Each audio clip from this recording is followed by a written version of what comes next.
¿Alguna vez has sentido que toda tu vida ha sido cuidadosamente diseñada por otros y que tú simplemente decorabas el escenario? A veces el momento más revelador de una mujer no llega con un grito, sino con un silencio. En mi caso, ese momento cayó sobre el suelo de mármol en forma de perlas, el collar que mi abuela me colocó en el cuello justo antes de morir, símbolo de todo lo que ella creía que yo podía llegar a ser. Esa noche, mientras recogía las perlas una por una, comprendí algo que había tardado años en aceptar. No me estaban pidiendo que acompañara a mi esposo a Ginebra. Me estaban pidiendo que renunciara a mí misma. Y lo más alarmante no fue la petición, sino lo natural que le resultaba. Como si fuera obvio que mis sueños eran reemplazables, que mis logros eran negociables y que mi identidad podía archivarse en nombre del amor. Pero esa noche no lloré. Esa noche comencé a construir algo nuevo. Este es el relato de cómo entre silencios, traiciones suaves y verdades enterradas, una mujer encuentra el renacer femenino. Si tú también lo has sentido, deja tu huella en los comentarios con un simple «Yo también renací». Dale me gusta, comenta y comparte esta historia. Tal vez hoy otra mujer necesite escucharla. Aquella noche debía ser especial. 10 años de matrimonio, una década de acuerdos tácitos, de rutinas maquilladas, como estabilidad de cenas formales, donde el silencio pesaba más que el vino. Alejandro, mi esposo, había insistido en celebrar en casa, íntimo, tranquilo, dijo. Pero lo que yo no sabía era que lo tranquilo era en realidad estratégico, y lo íntimo era en efecto una encerrona. La mesa estaba impecable, copas brillantes, velas sin aroma, flores blancas que no elegí. Mi hermana Clara llegó puntual con esa sonrisa que aprendí a desconfiar desde que dejó de hablarme como hermana, y comenzó a hablarme como aliada de él. Laura, dijo Alejandro alzando la copa. Esta noche no solo celebramos nuestro aniversario, también queremos compartir una decisión importante. Clara asintió demasiado cómoda. Me tensé. Él continuó. Me han ofrecido el cargo de director regional en Ginebra. 4 años. Empezamos en 2 meses. Lo mejor para los dos.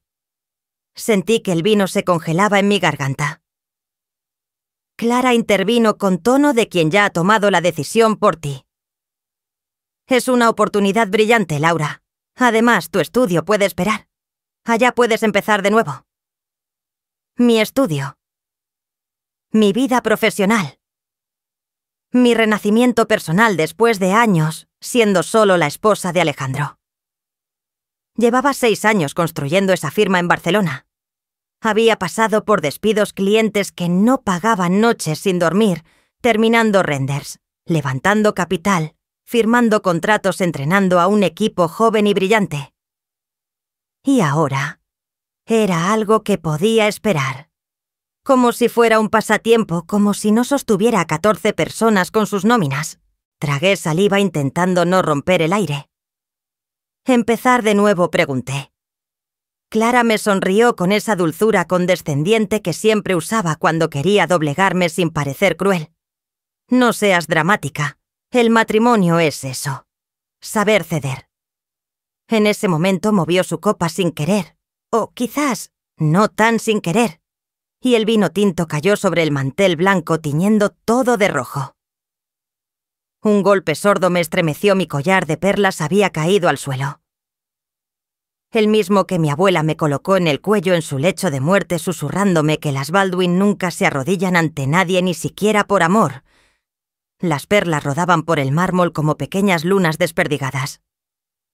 Alejandro miró la escena con desdén. No pasa nada, cariño. Te compraré otro. Y volvió a su copa como si no acabara de trivializar el último vestigio de mi linaje, de mi memoria de mí. Me arrodillé en silencio recogiendo una por una las perlas. Clara fingía ayudar, pero no tocó ni una. Alejandro aprovechó para mirar su teléfono. En ese gesto supe. Lo supe. Ya no era parte de ese mundo. O mejor dicho, ya no lo quería ser. No me dolía solo la traición. Me dolía haberlo permitido tanto tiempo. Y sin embargo, mientras sostenía las perlas calientes en mi mano como si aún guardaran el pulso de mi abuela, no sentí rabia. Sentí claridad. Porque a veces el renacer femenino empieza con una mesa perfectamente puesta y se desencadena cuando todo cae al suelo. Y así cerró esa noche no con un brindis, sino con una decisión muda que solo yo escuché.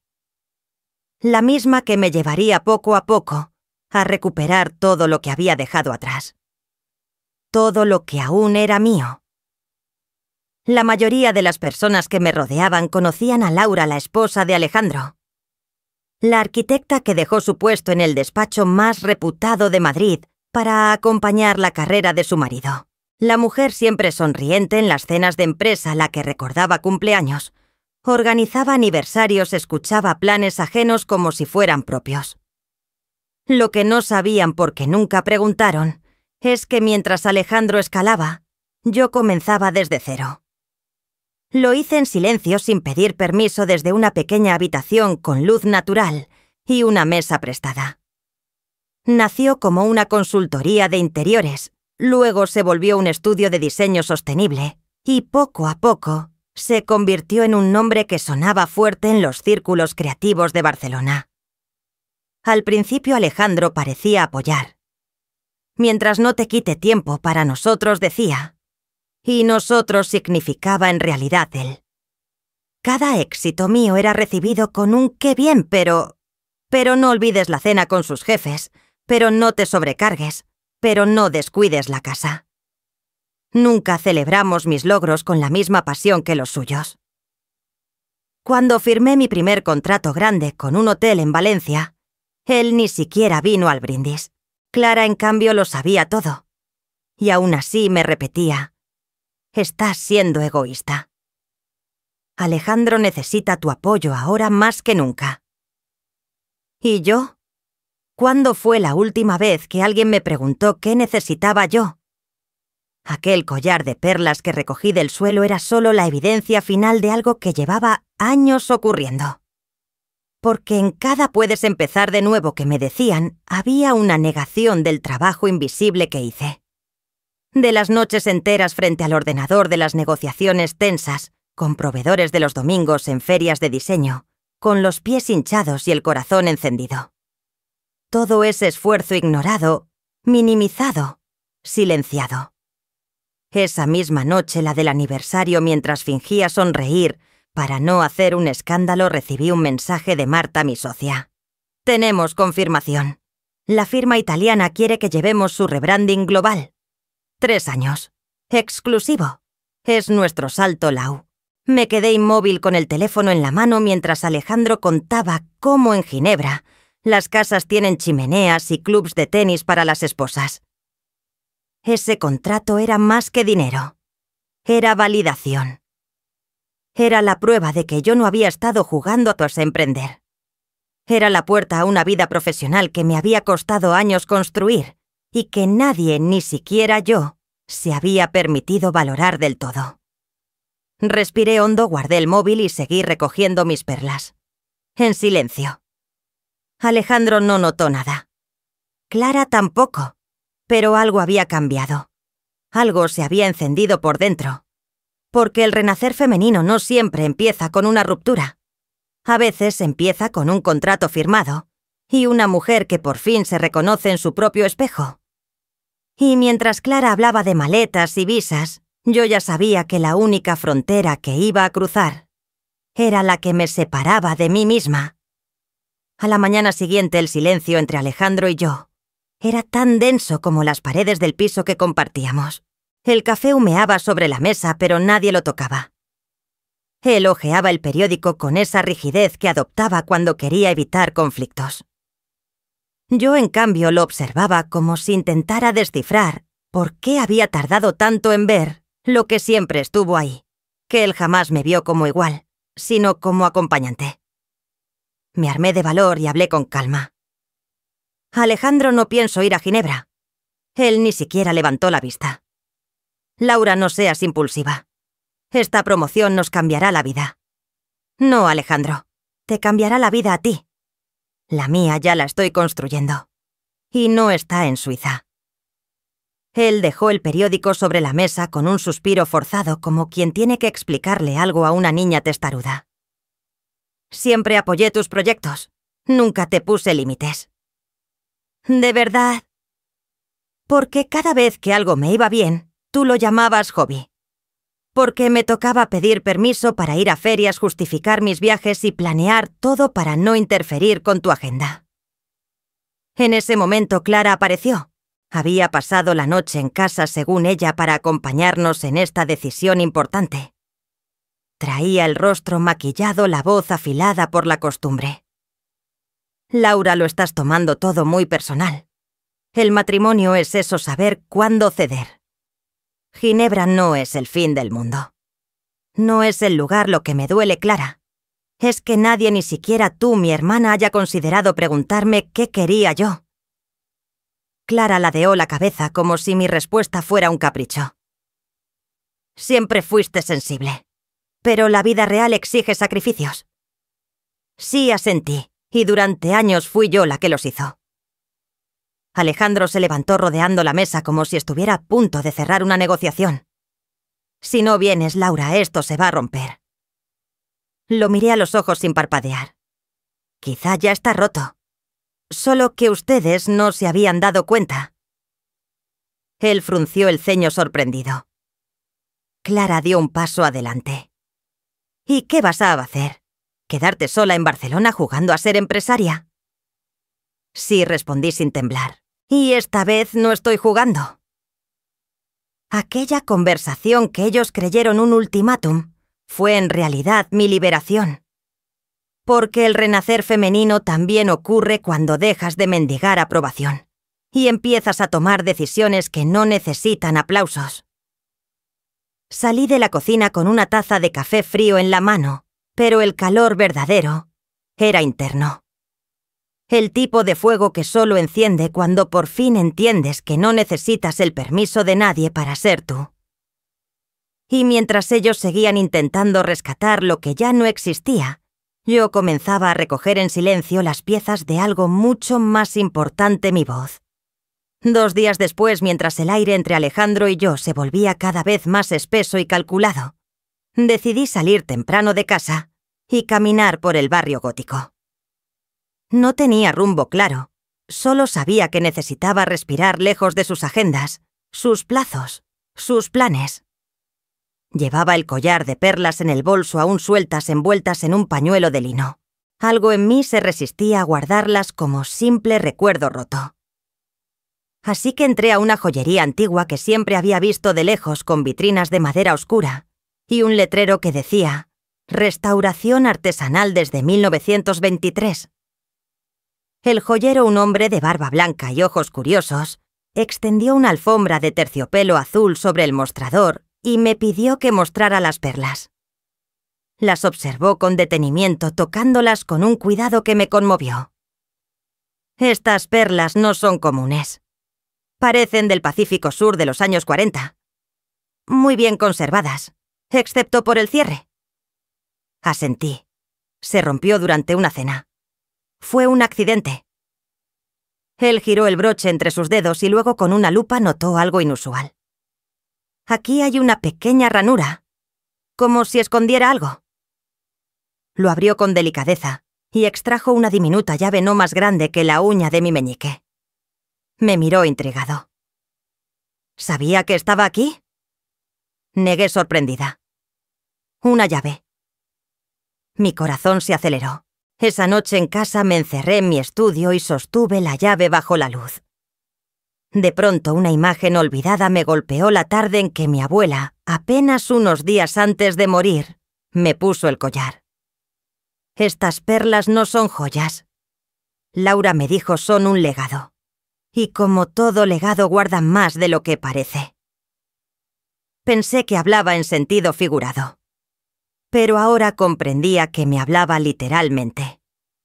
Recordé también aquella vieja caja de madera con herrajes oxidados que siempre estuvo en el desván de su antigua casa Una cabaña en los Pirineos, donde pasé veranos leyendo y pintando antes de que mi vida se llenara de compromisos y silencios. Aquella caja tenía un compartimiento que nunca pude abrir. Durante años creí que la cabaña había sido vendida, pero algo en mi interior me decía que no. Que quizás había más cosas que Clara y Alejandro nunca me contaron. Y si esa llave encajaba ahí, tal vez la historia de mi abuela aún no estaba terminada. El día siguiente, mientras fingía trabajar en el comedor, Alejandro hablaba por teléfono sobre fechas de traslado y ajustes logísticos que me incluían sin consultarme. Clara llegó por la tarde con una maleta en mano para quedarme unos días más y ayudarte a pensar con claridad, dijo con voz dulce. Sonreí con la misma cortesía con la que una guerrera le ofrece té a su oponente. Porque ya no necesitaba pensar con claridad. Ya sabía lo que tenía que hacer. Y esa llave era la señal que estaba esperando.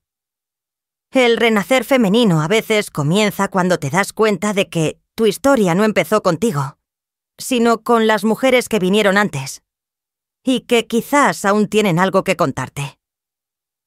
Esa noche, al cerrar la puerta de mi estudio, sabía que no podía recuperar el pasado, pero sí podía recuperar lo que aún era mío, aunque estuviera escondido entre polvo, madera antigua y verdades olvidadas. La noche siguiente esperé a que Alejandro saliera para una de sus interminables cenas de negocios y que Clara se encerrara en la habitación de huéspedes donde pasaba más tiempo que en su propia casa para subir al desván con una linterna y la llave escondida en el bolsillo de mi bata.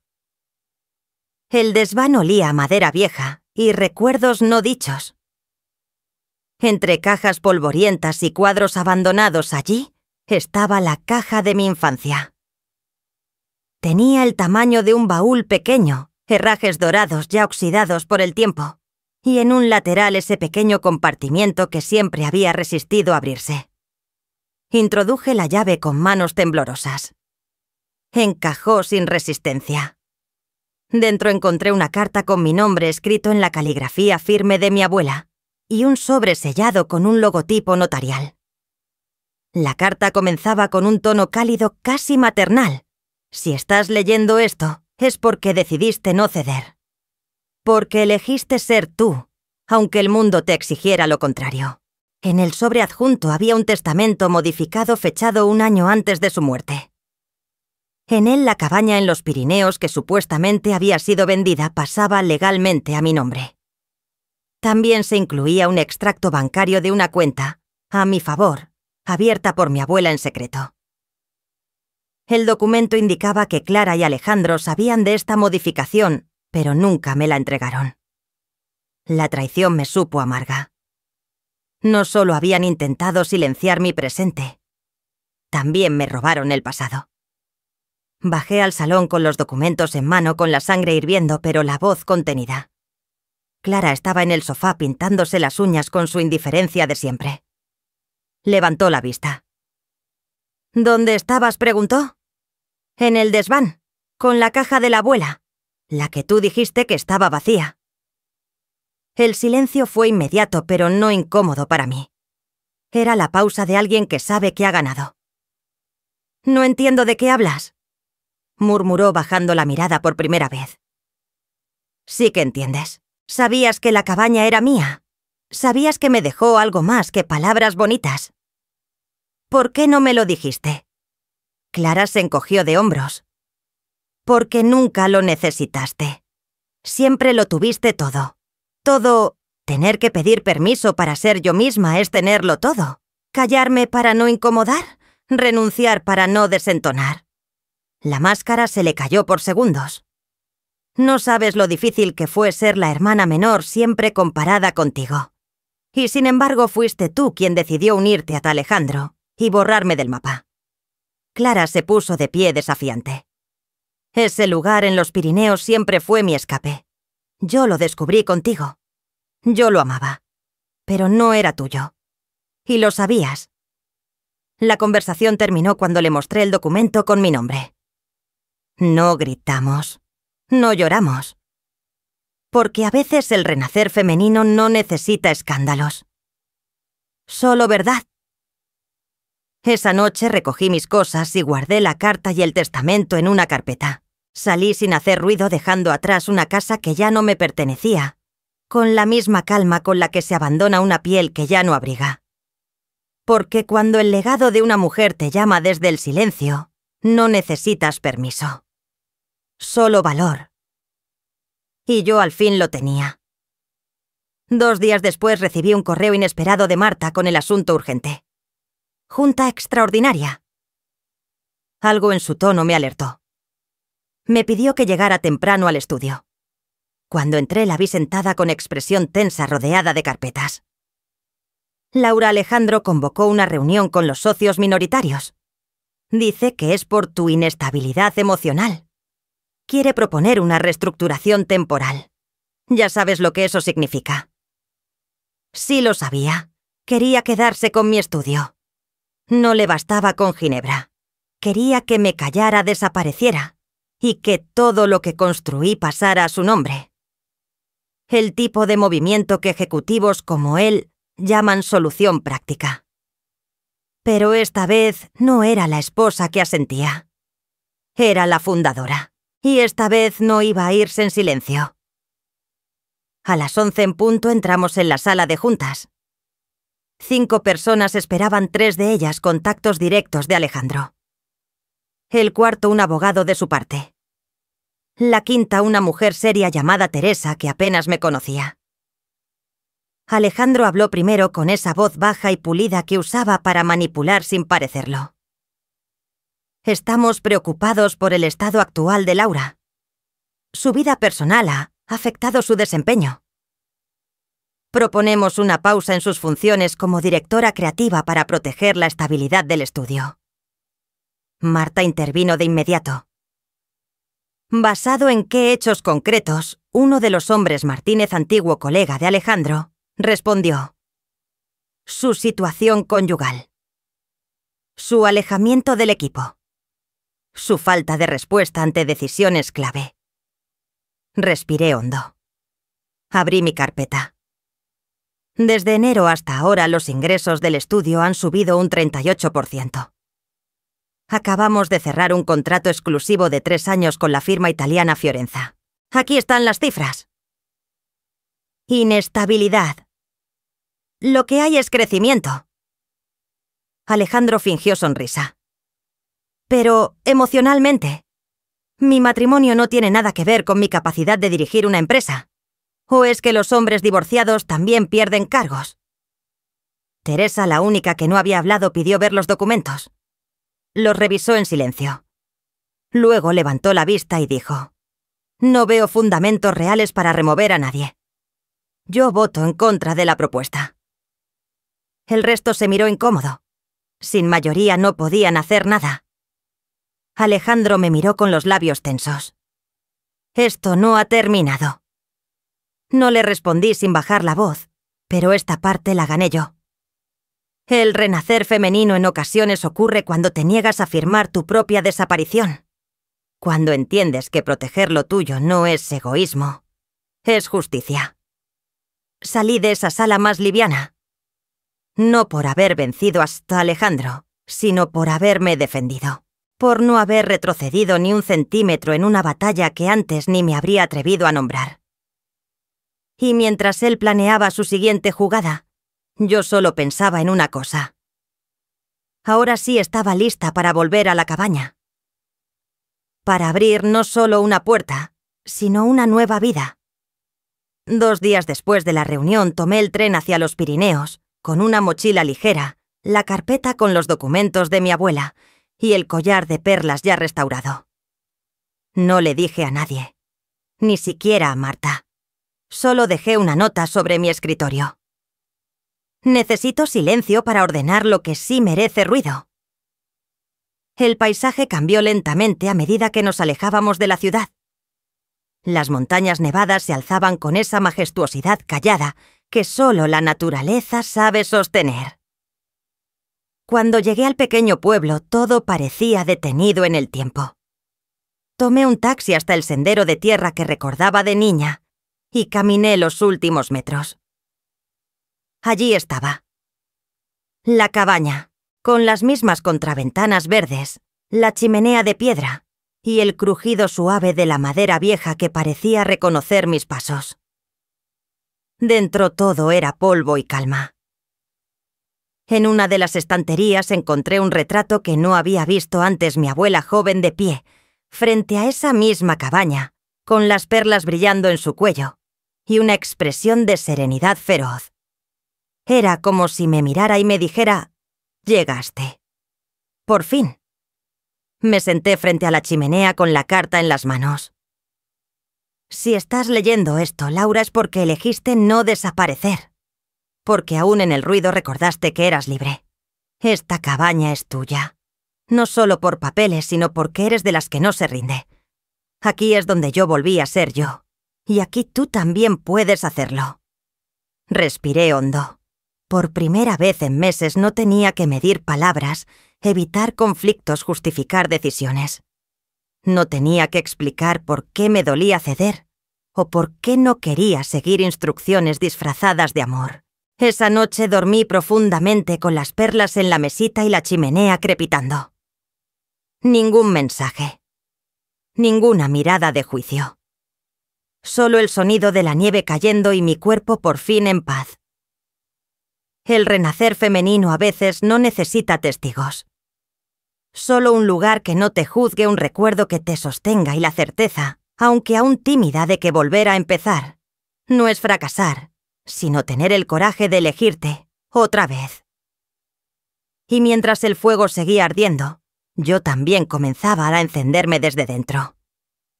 Hoy, desde esta cabaña entre montañas rodeada de nieve y silencio, comprendo que no perdí una casa, sino que recuperé un hogar dentro de mí. El collar que una vez se rompió sobre el mármol ahora brilla más fuerte en mi cuello, no porque sea nuevo, sino porque cada perla ha sido recogida con dignidad, con coraje, con verdad. Mi historia no es única.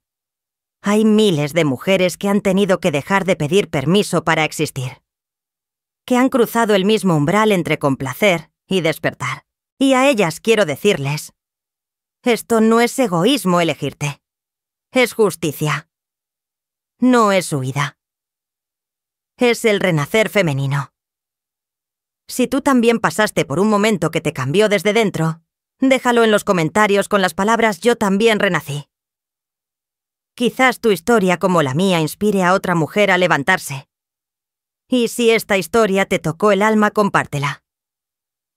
Dale like, comenta, envíala a esa amiga que aún duda si quedarse o irse. Porque a veces solo hace falta escuchar una historia para comenzar a escribir la propia. Gracias por quedarte hasta el final. Nos vemos en la próxima historia.